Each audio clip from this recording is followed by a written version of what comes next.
તો માછીમારી માટે ગયેલા માછીમારોને ફિશરીઝ વિભાગે પરત બોલાવ્યા છે। અમરેલીના માછીમારોને ફિશરીઝ વિભાગે પરત આવવા સૂચના આપી દરિયાઈ સુરક્ષાને ધ્યાને રાખી માછીમારોને તાત્કાલિક પરત ફરવા આદેશ કરાયો છે।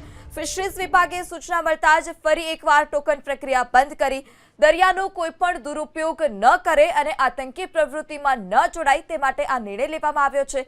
જાફરાબાદ, ચાંચ બંદર, ધારા બંદર, શિયાળબેટ, નવા બંદર સહિતના તમામ બંદરો પરથી માછીમારોને પરત આવવા આદેશ કરાયો। નવી સૂચના ન મળે ત્યાં સુધી માછીમારોને દરિયો ન ખેડવા સૂચના અપાઈ છે।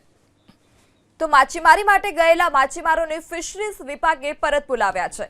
અમરેલીના માછીમારોને ફિશરીઝ વિભાગે પરત આવવા સૂચના આપી દરિયાઈ સુરક્ષાને ધ્યાને રાખી માછીમારોને તાત્કાલિક પરત ફરવા આદેશ કરાયો છે।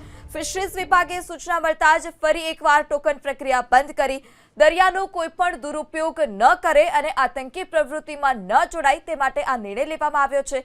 જાફરાબાદ, ચાંચ બંદર, ધારા બંદર, શિયાળબેટ, નવા બંદર સહિતના તમામ બંદરો પરથી માછીમારોને પરત આવવા આદેશ કરાયો। નવી સૂચના ન મળે ત્યાં સુધી માછીમારોને દરિયો ન ખેડવા સૂચના અપાઈ છે।